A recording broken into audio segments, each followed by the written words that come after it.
d'abord lu tax nga démissionné ci plateforme Sénégal bi ñu bëgg te yow yaa ko bokk si di ko soog. lu tax waaw dëgg la xam nga dañu daje suñu biir ak suñu ay xarit. yoo xam ne yàgg nañ di liggéey nag wax dëgg yàlla ci ñu décidé def benn projet tuddee ko Sénégal bi ñu bëgg. ci yéene bu rafet nag wax dëgg yàlla parce que fi ñu ko tëraloon ay principes yu am solo la te ñu ne woon dañu jéem a def lu bees dans l'engagement politique teg ko ci ay valeurs donc ci loolu la ñu dooree ci yéene bu rafet nag parce que ñun ñëpp xamante ne yàgg nañ xamante waaye bi ñu demee ci biir dafa am doxalin bu mu nekk bu ma gis ci biir. bu la neexul. du sax bañ ma neex parce que du warul nekk suma affaire personne c'est-à-dire ki dafa. méngoowul ak li taxaw ñu jóg noonu laa ko mën a waxee. mooy lan c'est des principes organisationnels yoo xam ne c'est des principes fondamentaux parce que organisation bu gis dafa am principe yi muy fonctionner loolu bi ma ko gisee attiré naa si attention su may xarit plusieurs fois mais nag ñun principe yi ñu proclamé dañu war a fexe fu ñu mun ci toll ñun ñu des ci principe yooyu. principe yooyu lan la. waaw xam nga am na loo xam ne nag bugguma si dem détail parce que xam nga lu tax dama bëgg éviter. polémique parce que su may xarit lañ am na loo xam ne gëmmoon nañ ko ànd di ko liggéey dem naa si ba gisatuma si suma bopp parce que principe yooyu yaakaar naa ne ni ñu ko doxalee méngoowul la li ñu tëraloon bi ma si jéemee li ma si jéem ba mënul sotti ma jël suma responsabilité parce que tamit ànd mën na am tàggoo mën na am mais si njëkk ak teranga si noonu laa ko doxalee ak ñoom moo tax bugguma dugg si ay détails ba nga xam ne day mel ni polémique ñoom suñu biir ñun xamante ne ñu li waral mu génn xam nañ ko toog nañ ko waxtaan ko et tàggoo si jàmm loolu daal. moo tax lan ngay tontu ñuy wax Mamadou Gueye difficile. waaw waa xam nga. difficile bañu ma ko difficile. waa dëgg la mën na nekk. du difficile ku nekk ni ñu koy caractériser la bu ma nekkee ci principe. gëm ko ci principe boobu laay taxaw. donc bu ñu caractériser loolu mooy difficile nangu naa ko waaye du difficile pour difficile. c'est-à-dire que bu ñu duggee ci ay principe ne lii la ñu def tant que maa ngi gëm na ñu ngi ci loolu awma problème waaye su ma yaakaaree ne nekkatuñu ci loolu damay assumer suma responsabilité loolu moo tax daal loolu laay jéem. bu fekkee ne loolu la ñu tuddee difficile nangu naa ko mooy daal je suis très attaché principe yi nga xam ne moom laay engagé. et qui est toujours dirigé. bu doon loolu kaay ma jox la exemple. gis nga bi ñu def plateforme Sénégal bi ñu bëgg. yàlla moo ko def du man ñi ñu ko doon seqal yëpp man lañ ci gënoon xam. terewul bi ñu ne dañu def leadership collectif amul ku jiite dama ko nangu. ci élection législative yi ñu génn. non waxuma élection ca début ba. xam nga début ba dañu ne amul président amul ku jiite dañu def leadership collectif. dama ko nangu. et pourtant boobu man la ñu gënoon xam ci mbir mi amoon naa mën-mën taxawal suma organisation bopp jiite ko. man nangu wàcc suuf ni ñëpp ne comme ni loolu la ñu wax nañ def noonu. loolu bu fekkoon ne dama bëggoon diriger dama naan lii arrangé wu ma toog leen fi man ma dem monter suma organisation. man nanguwul ma teg ci leneen tamit lu am solo ba ñu def Sénégal bi ñu bëgg on est parti de zéro kenn xamul Sénégal bi ñu bëgg. waxuma man rek waaye. sama kéemtilaay kattan ak réputation bi ma yàlla mayoon ci réew mi moom laa jël ak notoriété boobu mettre ko au service de l'organisation di ci wax suba ak ngoon ba yàlla def li mu def ba organisation bi ak contribution wu ñëpp mais kenn nu ma si tuutile ba ñu xam ko. donc investir naa li ma amoon ci notoriété pour l'intérêt collectif sans conditionner ko bu fekkoon ne condition dama naan non man lu tax ñuy ñëw def organisation man ñu gën ma si xam. te du ma ko jiite te am naa mën-mën monter organisation jiite ko donc loolu je pense que du argument bu taxaw. du argument bu taxaw te ay détails la vraiment dépassé naa. fuy xëccoo affaire ay bu ma jiitee wala bañ a jiite loolu. alors est-ce que da nga am déception ci résultats yi génn ci législative yi par rapport aussi ak discours bi ñu porté ñu mel ni le discours était réceptif. quand même par rapport aux Sénégalais mais au moment du vote les Sénégalais ont choisi les politiciens. xam nga débat bu am solo la dafa dépassé sax affaire coalition assemblée bu ñu bëgg dafa am yenn profil yu bees. yu ñëw ci élection yi. gisuñu ci résultat bi pour man waruñu tirer conclusion rapide que ne Sénégalais yi politiciens yi la ñu préféré que ñooñu nga xam ne c'est des indépendants ou des nouveaux profils politiques. te dama lay jox benn exemple tey kan moo mun contester que Abdoul Mbaye am na profil pour nekk député xam nga vraiment bu ñu wax dëgg sérieusement. en termes de qualité. non franchement. Ouais. Donc bu fekkee ne on juge objectivement. Ouais. kenn mënu ko discuter. maintenant nag li tax ngay gagner élection paramètres yi dafa bëri. yow am na paramètres yoo xam ne ce sont des paramètres internes. est-ce que organisé wu nga bu baax est-ce que am nga équipe bu baax est-ce que am nga logistique bu baax et cetera loolu benn paramètre la. deuxième paramètre bi mooy tamit ñan ñoo participer élection yi am na loo ci xam mosuñu fi am élection yu jaxasoo comme élection yi fi am. parce que pouvoir lu mu def dafa fexe ñi mu yaakaar ne dañ koy woteel mu fexe ba ñooñu ñu bindu fexe ba ñooñu bés bi ñu voté mu mobiliser pour ñu dem voté yi ay millions wu Sénégalais topp ci jot seen carte mënuñu ci jot. conditions yooyu tamit favoriser wul les nouveaux entrants les candidats indépendants ak ñeneen ñi mën leen voteel parce que ku mënul jot sa carte bu la voteel kenn donc je pense que mënuñu. autrement dit que c'est li ñuy wax ne désorganisation la désorganisation mais c'est planifié. Non, c'est planifié de manière délibérée. C'est planifié de manière délibérée pour que ñoom ñi yaakaar ne mën nañ leen voteel ñu fexe ñu inscrire. fexe ñu jot seen carte mobiliser na ak ressources yi ñu am. pour fexe bés bu vote bi jotee ñu dem voté yi moo tax ñoom résultat bi dañ ko relativiser parce que boo defee loolu yëpp ba pare xañ ay Sénégalais yu bëgg a voté mënuñu voté nga am 49% amuloo majorité politique donc loolu mooy situation bi donc préjudice boobu dafay impacter opposition impacter ñi nga xam ne tamit dañu bees ci champ politique bi donc mënuñu ci tirer conclusion te damay ci yokk leneen observateurs yi dañu war a kontaan ci que mu am yeneen profil yu bees yu ñëw di milieu politique parce que boo xoolee ñëpp d'accord nañ que profilu classe politique traditionnelle bi du njëriñ torop ci réew mi depuis bi ñu fi nekkee ba tey. lu tax nga wax loolu. non mais parce que constat la rek. depuis 1960 ñoo fi nekk tey bu ñu évaluer situation wu réew mi c'est da nga am des avancées sensibles amul loolu c'est ñoom sax dañ koy waxal seen bopp liir naa yàggul benn contribution wu Yoroba qui est conseiller du président ñoom ils font leur propre autocritique de la classe politique ñoom dañ koy waxal seen bopp ñoom reconnaître je pense que constat boobu ñëpp def nañ ko sur aujourd'hui le fait que classe politique traditionnelle bi ak pratique politique traditionnelle yi du njëriñ ci réew mi waxuma classe politique bi yëpp nag mais en tout cas li ci ëpp donc intérêt la ci réew mi ñoo xam ne dañu am jaar-jaar am xam-xam am intégrité am éthique ñëw investir champ politique bi moo tax rafetluwuma am na yenn journalistes yi ni ñu doon kokkalee yenn candidats indépendants wala ay candidats yu bees pour man c'est pas positif. Ils ont crédibilisé d'ailleurs le discours parce que problème yi ñu doon posé ak problématique yi ñu doon posé wuute na nag ay fichiers électoraux yooyu tout à fait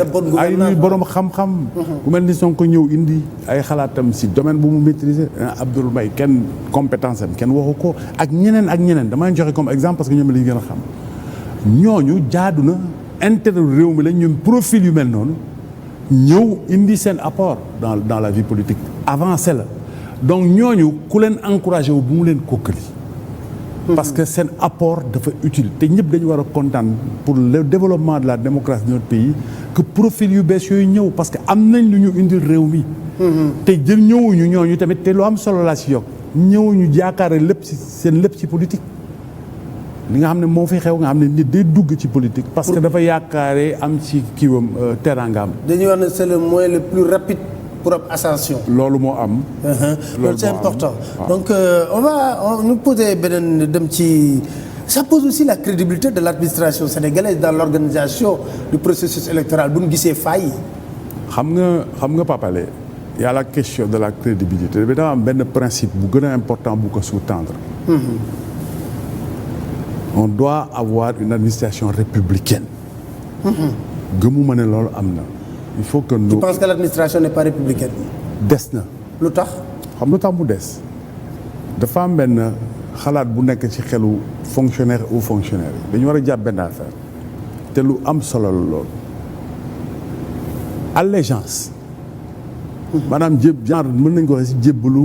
nangu allégeance. fonctionnaire kenn la ko ameel mooy république. allégeance fonctionnaire ameelu ko président de la république. du benn nag li may wax lu important du benn c'est deux choses complètement différentes le président de la république c'est le président de la république c'est autre chose La République, c'est l'institution suprême mooy le concept suprême. ku nekk ci administration la permanence de l'administration c'est def allégeance à la République su président de la République ñëwee da nga ko amee loyauté bokkul mooy moom la ñu élire war nga liggéey mais su ñëwee wax la loo xam ne dafa safaanox les principes républicains waroo ko appliquer loolu lu am importance la. mais est-ce que du forte politisation de l'administration. waaw mais justement looloo koy indi parce que loolu laa wax souvent dama naan am nañu ay signes extérieurs république te amuñu république parce que ñi fi nekk am pouvoir bi.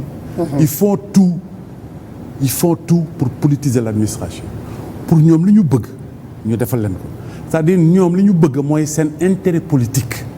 alors que ki ñu jël def ko président de la république joxuñu ko suñuy moyens suñu alal suñuy institution pour muy doxal dans le sens de ses intérêts politiques dafa war a dox dans le sens des intérêts du pays de l'intérêt général conformément à son serment loolu dafa uteex gérer intérêt politique mais affaire yi dafa jaxasoo ba nit ñi dañu nangu que bu ñu joxee président pouvoir mu utiliser que pratiquement exclusivement dans le sens de ses intérêts politiques comme li nga wax sànq mooy loolu bu ñu ko politiser mooy tax bu ñu jëlee gouverneur wala ñu jël préfet wala ñu jël yenn autorités yi nekk ci décentralisé ñuy jël ay bulletins de renseignement di topp les opposants di topp la société civile c'est pas le rôle. Les services de renseignement doivent être au service de la République pas au service du parti au pouvoir.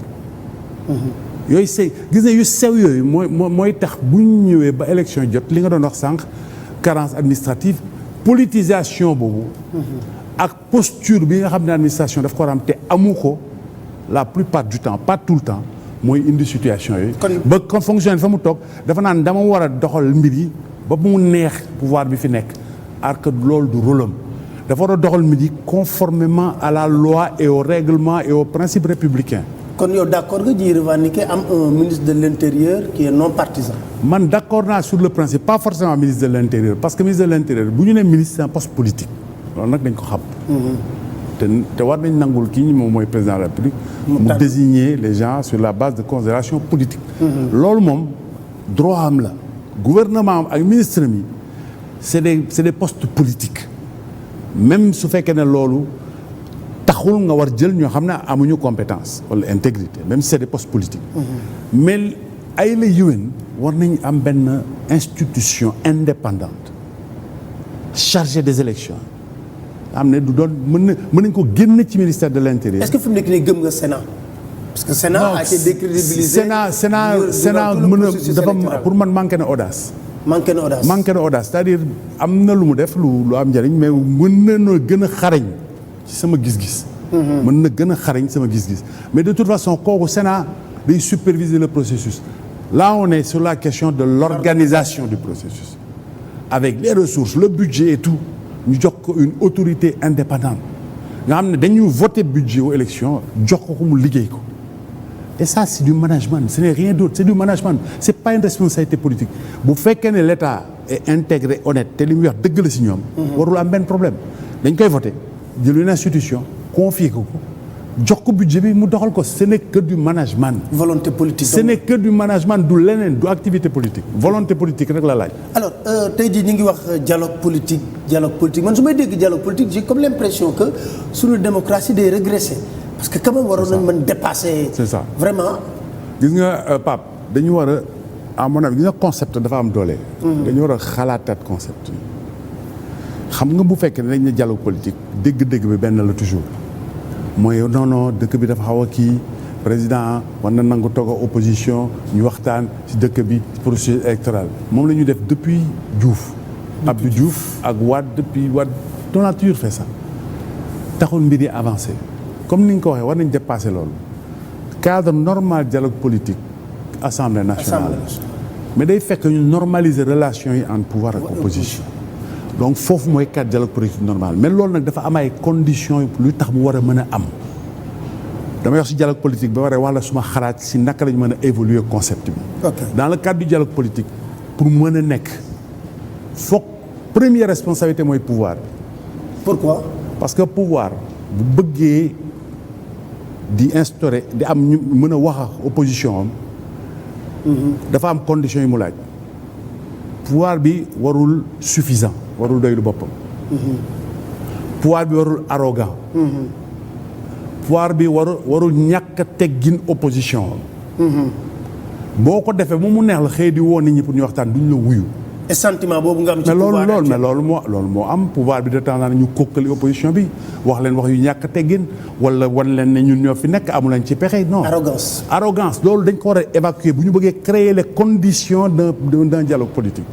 boo ko defee ba pare am na leneen loo xam ne tamit dafa war a am même bu fekkee ne dafa am ki gagné mooy présider ki perte moom mooy opposé dans toutes les démocraties avancées war nañ instaurer système boo xam ne sur des grandes questions nationales président wu opposition ne man maay pouvoir maay décider mais dama bëgg loolu ngeen wax rek loolu ci xalaat président ñëw na fi ne yow di suñu soldats yi fa la Yémen dans des circonstances exceptionnelles jaadu na président woo opposition ne dama bëgg dégg seen xalaat après moom lay yoon may mu jël décision mais booy def loolu da ngay créer condition boo ne gars yi kaay ñu waxtaan du am benn jafe-jafe mais loolu première responsabilité président c'est le pouvoir en place bu defee loolu suffisant wul arrogant wul ba pare respectueux bu ne wootee ñu wuyu loolu mooy les conditions préalables les prérequis d'un dialogue politique possible opposition bi tamit xam ne nekk opposition taxul waruloo am xalaat ci diggante élection benn question am nga ni non bu ñu ko defee ni bu fekkee ne yow intérêt Sénégal moo la tax a jóg mën nga am xalaat bu rafet ñu génn benn question nga ne président lii de buñ ko nii daal xalaat nañ ko nii ak nii bu ñu ko defoon dinaa mën njëriñ réew mi ba élection jotaat nga ñëw présenté waat loolu mooy benn mais deuxièmement il faut que ñu évoluer concept yi bañ dialogue politique parce que dialogue politique bu ñu ci wax souvent mooy diggante pouvoir opposition man damay proposer beneen concept mooy gouvernance concertée gouvernance concertée mooy président dañ la élire c'est pas parce que yaa fi ëpp xam-xam c'est pas da nga xam lépp wala da nga mën lépp yàlla def présenté nga sa candidature condition politique yi dem ba ñu élire la mais dëkk bi ay borom xam-xam yu dul jeex a ngi fi dossier boo jël war nga mën Pape Alé moom la ñu xam ne sommité la ci tel domaine nga ne woo leen ma Pape Alé président ku mu woo nga ñëw ku mu woo patriote nga da nga ko war a uyu mu ne Pape Alé lii daal dañ ci xalaat yow lan moo sa xalaat jox ko sa xalaat lu ko neex mu def ko ci sa domaine suma domaine keneen ak keneen muy gouvernance concertée et ouverte loolu je pense que évolution bu am solo la parce que dañu war a xam ne situation Sénégal mënuñu ko limiter aux questions politiques et politiciennes leneen ak leneen la moo tax président buy ne day woote waxtaan waru ko yemale rek damay woo opposition fichier électoral prochaine élection loolu tamit Sénégal yi am na leen lu leen itteel. alors ban appréciation ngay am ci gouvernance su le président Macky Sall en termes de rupture surtout par rapport ak engagement yi nga xam ne 2012 bokkoon na ci loo xam ne taxoon na Sénégalais yi xeex. Pape rupture amul. fii ku fi gëjoon avant 2012 ñëw fii gisuma fi lu fi changé sur la gouvernance au contraire xam nga lu tax dañu am sax recul xam nga mën nga bañ am rupture nga ne su ma ñëwee naa def défaut mën nañ sax avancé wul waaye li gën a garaaw mooy su ma ñëwee naa changé yëpp changé woo ko yemoo foofu wax yu bari respecté wu la ko boobu moo gën a garaaw jël ay engagement yoo xam ne ñëpp dégg ko. comme yéen ci engagement. mais kooku mu dañu répété rek fii sur le plan gouvernance politique président moo ne woon gouvernance sobre et vertueuse tey gis nañ fi xew. gouvernance sobre amu fi parce que am na ay chiffres yu doy waar d'ailleurs parce que tey Sénégal defe naa peut-être c'est le seul pays au monde boo am 85 ministres. 85 ministres waaw. mooy gouvernement bi plus ay ministres du conseil. waaw mais ay ministres lañu duñ ministre dañ leen tuddee. même bu ñu dul siège conseil du ñoo leen tuddee ministre. en tout cas moom moo ne woon 25 ministres waxul woon ministre conseiller wala ministre dans le gouvernement 25 ministres wax. tey y en a 85 3 ministres d'État 40 ministres plus de premier ministre 41 ministres conseillers fi nga xam ne France xam nga ñaar la ñu am. 16 ministres fukki ministres sax juróom-benn ci dëkk bu day ni France deux ministres auprès du premier ministre ak 4 secrétaires d'État ñun ñu am juróom-ñetti fukk ak juróom.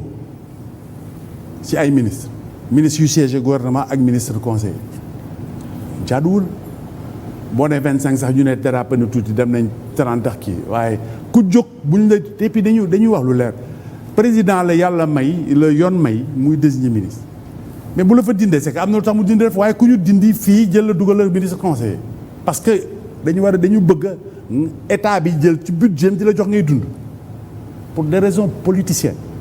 loolu jaaduwul moo tax vraiment sur la question de la rupture là amul dara lu fi changé ci côté boobu. donc l'orientation économique. orientation économique xam nga président moom la yoon. il y a beaucoup de projets en phare. moom la yoon may. ak PSE projet yi ñu wax yëpp boo da nga koy tënkee ci PSE. moom la yoon may mu ne fii laa koy jaarale te ñun ñëpp tey si la ñuy dox parce que moom moo ko décidé. moo ne PSE la jël pour développer réew. gis nga tey bu ñu wax situation économique bi dafa am nu ñu koy war a évaluer dafa am lu ñuy wax les agrégats macroéconomiques mooy chiffres yi nga xam ne moom la économistes yu mag yi à l'international surtout ñi nga xam ne ñoom dañu ñëw di seet dëkk bi parce que ñoom dañu am ay critères mooy les investisseurs internationaux FMI Banque mondiale dafa am ay critères dañu ñëw dëkk bu nekk dafa am nu ñu lay di àtte bu ñu xoolee nga remplir critères ñu ne fii mën nañ fa dem wala boo lebee xaalis mën nañ la ko lebee des taux bu gën a favorable wala agrégats yooyu boo ko xoolee yëpp tout est ouvert wax dëgg yàlla dañu honnête parce que booy wax tamit. agrégats yëpp. agrégats yi moom boo ko xoolee macha allah parce que croissance bi si c'est demi. bon yées na tuuti li ñu waxoon si PSE 7 à 8% en 2020 xëy na peut-être ñu atteindre ko. déficit budgétaire bi am na évolution bu positive. parce que jógee nañ 5,5% 2013 4,2% 2016 3,7% 2017 et ñu ngi prévoir 3% 2019 3% mooy critère de convergence UEMOA donc. ci yoon boobu lañ jëm. inflation bi c'est faible 2% encore que man inflation bi dafa am lu ma si jaaxal parce que ni ñu naan 2% inflation par an ak li nit ñi di dund bés bi ñu dem marché boobu dafa jaxal suma xel waaye ba tey daal dañ jàpp ne ñoom ñoo ko wax. économiste 2%. loolu mooy les agrégats macroéconomiques taux d'endettement bi tamit 60% la du PIB même bu xawee évolué tuuti dépassé wul taux de convergence UEMOA de 70%. donc agrégats yi boo ko xoolee vraiment c'est ouvert mais loolu doyul. li am solo. Pape mooy ñun li ñu dundal li ngay dund ak li may dundal yow wax say mbokk ak ñi ngi dëkkal est-ce que Sénégalais yi seen dund am na lu ci changé bés bu ñu xëyee. agrégats yi surtout croissance balaa muy am impact dafa am profil bu mu war a am. d'abord dafa war a nekk ci diir bu gudd boo déggee ñu naan les dragons asiatiques dañu def croissance soutenue pendant 10-20 ans. donc moo tax boo dégg gouvernement bi ñu am 2 années 3 ans de croissance ñuy wax dañu war a tey parce que loolu mënul am impact muy benn. et ça peut fluctuer juste avec le baril de pétrole. tout à fait loolu benn la. loolu benn la. deuxièmement croissance bi dafa am profil ñun dañu am croissance boo xam ne dafa extraverti parce que secteur yi koy produire ñi ko yor ni ci ëpp. étranger. c'est des intérêts étrangers yoon na leen ko may bu ñu amee seen dividende dañ ko yóbbu. donc impact bi dafay limité. te mu am leneen lu am solo ci biir waa FMI ñoo ko wax croissance bi li ko porté en dehors des secteurs de rente yi nga xam ne privé yi ñoo ko yor des secteurs de services ay téléphone ak yu mel noonu c'est l'investissement en infrastructure. mais investissement en infrastructure du lu mën a wéy te dans le PSE dafa am ñaari volets les investissements publics et les investissements privés. Le FMI constate que l'investissement privé relayé gul investissement public bi te bu ko relayé wul du ñu mën a soutenir croissance bi te li tax ñu mën ci am jaaxle mooy boo seetloo les IDE les investissements directs étrangers dafa faible 2% du PIB loolu tamit dafa am leneen lu muy renvoyer parce que boo gisee FMI seen rapport yi tout le temps bu ñu wax dañ naan c'est bien les agrégats mais nañu améliorer l'environnement des affaires pour que secteur privé gën a mën a participer mais secteur privé d'ailleurs day joytu ne tous les grands marchés sont accaparés par les étrangers. les conditions yi ñu war a établir pour que secteur privé mën a investir moom moo satisfaisant parce que environnement des affaires bi ak coow li yëpp demeewul noonu donc loolu tamit te gouvernement bi dafa war a. donc def nañ ay jóge sur doing business bi. xam nga loolu ay man avocat d'affaires la am na lu ma ci xam. mais l'environnement des affaires constat yëpp mooy am na lu ci des boo gisee rapport FMI yi lu ñu nangul gouvernement bi avancé yi dans certains secteurs dañ naan toujours mais il faut développer l'environnement des affaires pour que le secteur privé relaie. parce que tey liy wane ne de toute façon même bu ko doing business waxee ça c'est un fait mais dafa am beneen constante mooy chiffre investissement yi développé wul noonu bu ñu nee investissement direct étranger 2% c'est très faible. c'est très faible Et le ministre des Finances a reconnu. Il reconnaît que le niveau des investissements directs étrangers est trop bas. Donc loolu tamit question la te puis gis nga PSE bi dafa am lu ci am solo parce que xam nga dafa am lu ñuy wax facteur de risque booy def projet da nga war a identifier li nga xam ne boo ko réglé wul dina gàllankoor sa projet. te PSE dafa am ay facteurs de risque yu ñu identifier. Instabilité institutionnelle kooku alhamdulilah rabbi alamin yàlla mu ngi ci suturaal bu baax. Résistance au changement bon y a pas de problème Sénégalais yi bañuñu gouvernement bi liggéey dans une direction. Faible appropriation du projet kooku facteur de risque mooy est-ce que Sénégalais yi gis nañ seen bopp ci PSE xam nañ ko ñu ngi koy appuyer loolu des kooku facteur de risque boobu réglé wuñ ko. Retard dans la mise en œuvre des réformes sur l'environnement des affaires, la modernisation de l'administration publique. Ça, c'est une grosse faiblesse. Facteur de risque bi réglé wul lii moo tax tey difficulté bi ñu constaté que secteur privé relayé investissement public fii la nekk. te dafa am tamit benn affaire boo xam ne dafa xaw a reelu sax boo jëlee PSE parce que PSE dañu ne moteur bi man waxuma ko président ñoom ñoo ko wax bi ñu defee séminaire fële sa Diamniadio ñoo ne. L'administration publique, moteur du PSE. Il faut moderniser même l'administration publique. Bien sûr.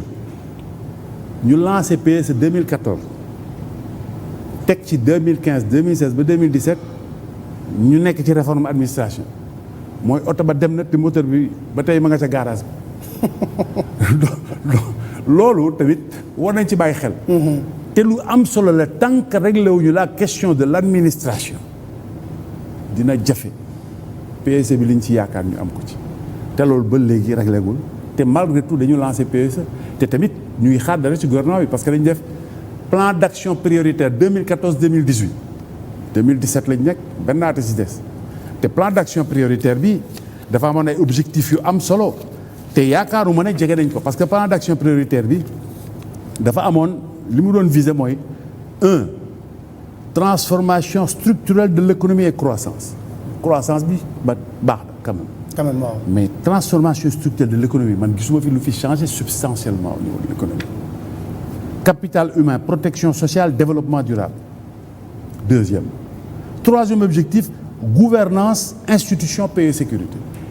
Gouvernance réglé wuñ ko donc laaj na président ak gouvernement ñu renseigner Sénégalais par rapport au plan d'action prioritaire 2014-2018 benn at moo ci des ñetti objectifs yi fan lañ ci toll. C'est important pour qu'on puisse faire le bilan. Tout à fait. Alors, et sur la question de la bonne gouvernance, on a créé l'OFNAC, mais je pense que depuis le départ de Nafi Ngom Keïta, l'OFNAC moom mooy loolu comme lu xale yi di wax. Alors lan nga xalaat sur les questions de bonne gouvernance? Non honnêtement li may wax laay waxaat rek président de la République ak gouvernement gëmuñu bonne gouvernance. gëmuñu ko. ak lutte contre la corruption pour man gëmuñu ko. Pourquoi? Non parce que li koy wane rek mooy OFNAC a ngi nii et puis aussi y a autre chose am na des indices très forts. ku gëm bonne gouvernance rapport yi fi jógee IGE ak ñi ñu ciblé yëpp ana rapport yooyu lan lañ ci def rapport du CNTF lan lañ ci def boo gëmee bonne gouvernance institution de contrôle ak rapport OFNAC damay dellu si moom parce que OFNAC déggatuñ ko depuis 2 ans au moins rapport ana rapport OFNAC 2017 dégguma fi rapport OFNAC 2016 2017 dégguma fi rapport OFNAC. y a pas de rapport de la. man de dégguma ko bokk xaw ma fu ñu ko présenté mais rapport yi am déjà IGE. Cour des comptes. CENTIF. Qu'est-ce qu'on a fait des rapports? Procureur diggoon nañu fi ne rapport CENTIF bi dana ko exploité fu ñu ci toll ñi ñu ciblé woon si rapport IGE ciblé leen si rapport Cour des comptes lan lañ ci def donc moo tax ma ne gëmuñu ko parce que dafa am des indicateurs boo gëmee dara nga am possibilité wu une institution aussi importante que l'IGE def rapport am joxe ay orientation balaa ñu dellu si rapport ba lañ ci waxoon ne yëpp war nañ ko appliquer ñi ñu ci waroon poursuivre yëpp war nañ ko appliquer donc moo tax ma ne gëmuñu ko te boo ko gëmee da ngay yewwi loxo IGE parce que yàgg naa di ko wax nañu fexe IGE ñu assurer indépendance am tant que IGE parce que loolu tamit c'est une question politique forte jaaduwul ñu may président de la République moom rek moo am droit rapport IGE mu xool xam lu ko neex mu génn ko si lu ko neex mu bàyyi ko foofu moo taxoon sax mu ne moom am na dossier bari dafa jël kuddam teg ko ci xam nga loolu ku gëm bonne gouvernance doo wax loolu dossier bu war dem si yoon dafa war dem kenn amul benn dossier bu ñu war teg kudd ku teg kudd ci dossier gëmoo bonne gouvernance. dossier mën na dem sax sur justice ñu blanchir waa ji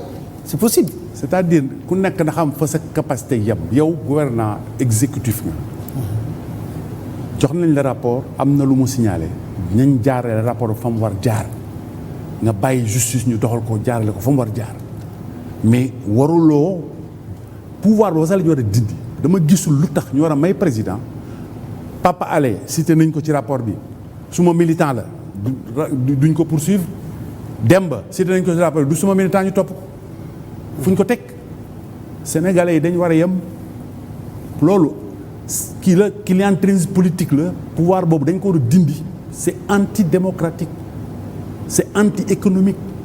ban appréciation nga am ci dossier Khalifa Sall. li ci ñëpp am. mooy lan. mooy du dëgg du yoon dossier bu garaaw la jalgati yoon bu rëy a rëy li ko firndeel mooy li fi mujj am amuloo immunité ñu élire la nga ne amoo immunité teg si tuuti nga ne damay dindi sa immunité xaaral looy na ngay dindee lu amul vraiment moo bi forul lii soriwul lu ñu te c'est un attentat contre l'état de droit. C'est un attentat contre l'état de droit. Oui, c'est un attentat contre l'état de droit. nañu bàyyi instrumentaliser justice à des fins politiques ou politiciennes loolu nag beesul si Macky dañu waxante dëgg. pouvoir du fi jaar da ngay jël justice di ko jariñoo pour des intérêts politiciens nañu def des réformes indispensables pour que loolu mën a bañ a amati te tamit ñi yor responsabilité justice assumer seen responsabilité. bañ a nangu ñu leen di jëriñoo pour des raisons politiques et politiciennes. mais Mame Adama foofu lay wax man est-ce que le problème du Sénégal ce ne sont pas les juges en réalité parce que mën naa jàpp ne un homme politique mën na am vocation utiliser tous les moyens pour conserver son pouvoir mais bu ñu joxee juge bi dossier bi mu xool lire na lii dara nekk ci dugal ci tiroiram. ñëpp yamuñu am na juge yu xarañ nag yu jub. waaw bien sûr maa ngi fàttalu ko fii. loolu mat a fàttali la parce que ku def loolu même boo fi jógee génn àdduna sax war nañu def fàttali ko. si li ma fàttali ko ñaari juge laa mas gis pouvoir bëgg dara defuñu. muy ñan juge. Mody Coumba Ba yàlla na ko yàlla yërëm. Mody Coumba Ba. sous Abdou Diouf. sous Abdou Diouf. ñu yónnee ko Wade pour mu tëj ko mu bañ. mais tegul ci yoon. tegul ci yoon. keneen kii bu ma fàttalikul je pense que moom la sax Cheikh Tidiane Coulibaly tamit amoon na si crois que dans le dossier Babacar Seye am na lu ñu ko bëggoon def la mu bañ ko jubale ko ci Ablaye Wade. ñooñu ñaan laa mës a gis ñu bañ nangul pouvoir lu mu bëgg a defal opposant waaye gannaaw loolu musuma fi gis ñu yóbbu opposant wala ku war a amal problème devant la justice te justice deful li pouvoir ba bëgg kooku tamit buñ koy def dañuy am ñu tànn jëbbal leen dossier yooyu. parce que pouvoir doful pouvoir du jël dossier bi rek sànni ko noonu dana am nu mu koy doxale waaye nag am na loo xam ne foog mu wax ko parce que lu am solo la mooy dama am yaakaar ne am na lu évolué ci biir magistrature loo xam ne war dañ ko signaler. muy lan muy élément optimisme élément wu yaakaar. mooy élection wu Souleymane Teliko. élection Souleymane Teliko. oui du sax si jëmmam en tant que Souleymane Teliko. xam nga lu tax mu si am solo. mooy dynamique bi ko porté. parce que pour ñu vote pour mu nekk président foog majorité magistrat yi voteel ko te xam nañ ko. xam nañ jikko xam nañ ni mu ngoyee ci indépendance de justice xam nañ ni mu intégré xam nañ ni mu gëmee justice. li ma ci intéressé mooy ça veut dire que buñ ko jiitalee man du moom personne am la moo tax may wax xam naa ko xale bu jub la xale bu mën liggéey la xale bu intégré la mais li ma gën a intéressé mooy dynamique bi ko porté moo tax may dellu di am yaakaar.